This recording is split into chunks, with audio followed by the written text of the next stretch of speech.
Everybody loves goblins, right? They're easily one of the most popular tribes in EDH. But the truth is, people only really play Krenko, and once in a while, I'll see a Zada deck. And guess what?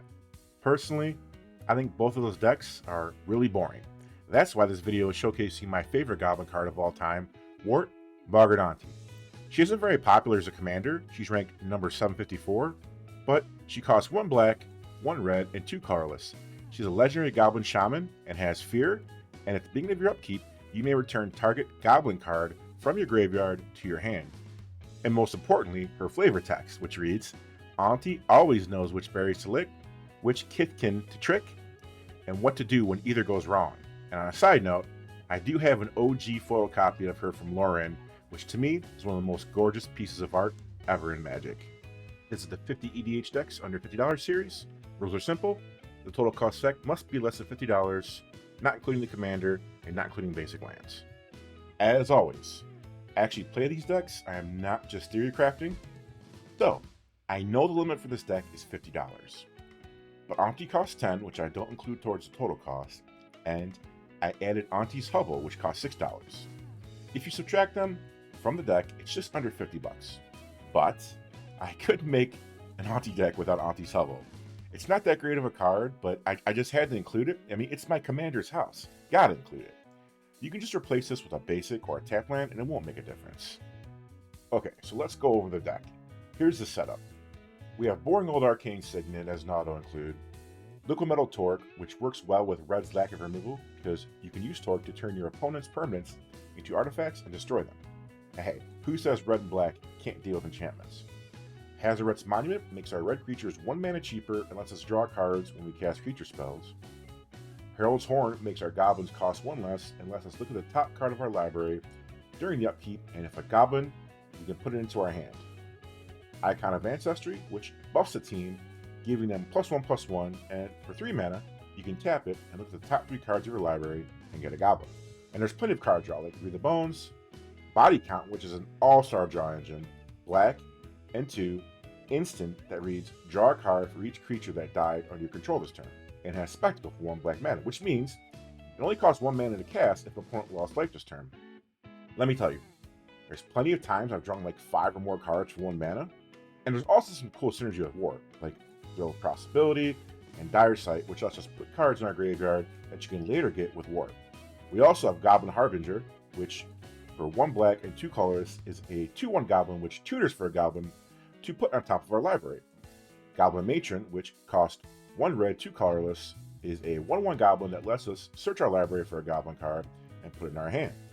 And Goblin Ringleader, which costs 1 red, 3 colorless, a 2/2 goblin with haste that, when it enters the battlefield, reveal the top 4 cards of our library and put all goblin cards into our hand. For protecting our game plan, we're going to take a grindy approach. We have small creatures that can do a lot, and we can rebuild pretty quick.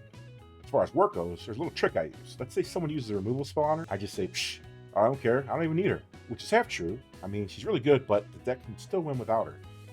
That being said, there's a few options to keep her and our other goblins coming back for more. We have Boggart Birthright, which is a goblin sorcery that only costs 1 black mana, and since it's a tribal sorcery, it's actually a goblin card, so you can cast it on her and then get it back the next turn. We also have Footbottom Feast, which is the instant for 1 black and 2 colorless. Put any number of creatures on the top of your library and draw a card. We have Mad Auntie, which costs 1 black and 2 colorless. She's a goblin shaman that buffs the squad +1/+1, and if you tap her, it lets us regenerate another goblin. Goblin Chirurgeon, 1 drop for red, which lets us sacrifice a goblin to regenerate a goblin, and that Foglio art, man, it's beauty. We have Patriarch's Bidding, which is a sorcery that costs 2 black, 3 colorless. Each player chooses a creature type. Each player returns all creatures of the type chosen this way from his or her graveyard to play. And we have Graveshifter for 1 black and 3 colorless, which counts as a goblin and returns a creature card from our graveyard to our hand. And a super OP card we have is Reaping the Graves, which is an instant for black and 2 colorless. Return a creature card from your graveyard to your hand. And it has Storm, which copies it for every spell you cast before it this turn. So worst case scenario, if someone board wipes you, you get 2 cards back. But if someone pops off and has a big turn where they cast a lot of spells, well, you can get a lot back. This really helps because in Rakdos, having a 4-drop commander, there's only so many times you can pay the commander tax. Not to mention, there's a lot of goblins you want to get back in your hand to to keep it full. Now for removal. To be honest, the removal isn't exactly the strong suit of this deck, but we do have lots of options. We have artifact removal like Gleeful Demolition, 1 red, sorcery, destroy target artifact. If you control that artifact, create 3 Phyrexian Goblin tokens, which we can use on ourselves for extra bodies. Destructive Tampering, which doubles as a win con, 1 red, 2 color sorcery, choose 1. Destroy target artifact, or creatures without flying can't block this turn.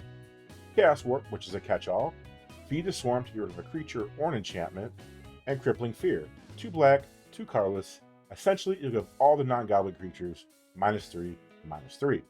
Gem Palm Incinerator, for 1 red and 2 colorless, goblin, but has cycling 1 red, 1 colorless. When you cycle Gem Palm Incinerator, you may have it deal X damage to target creature, where X is the number of goblins in play. Munitions Expert, 1 black, 1 colorless, 1/1 goblin with flash. When Munitions Expert enters the battlefield, you may have it deal damage to target creature or planeswalker equal to the number of goblins you control. And Volley Veteran, for 1 red and 3 colors, a 4/2 goblin. When it enters the battlefield, it deals damage to a creature and opponent controls equal to the number of goblins you control. We have 1 board wipe, Theglos Scouring, which is a fantastic card, 2 black, 4 colorless sorcery. You may cast this as an instant if you tap 3 untapped creatures you control. Destroy all creatures. Create 3 black 1/1 fairies with flying. Not bad for a 32-cent card. And for graveyard removal, Boggart Trawler, which for 1 black, 2 colors, a 3/1 goblin. When it enters the battlefield, exile a player's graveyard. Or you can play it as a land, Boggart Bog, which enters tapped unless you pay 3 life, and it makes 1 black mana. One thing I may tweak in the future for this deck is maybe add a little bit more graveyard hate. Now for ending the game. So like I said earlier, this is kind of a grindy deck. You really want to nickel and dime people until they're low and win the game by attrition. And there's a lot of ways to do that, like attacking with goblins, of course, and we have plenty of pump effects, like Drowning's Crusade, 1 red, 1 black, 1 colorless enchantment. Your goblins get +1/+1. And creatures like Goblin Chieftain, 2 red, 1 colorless, 2/2 goblin that has haste and gives other goblins you control +1/+1 in haste.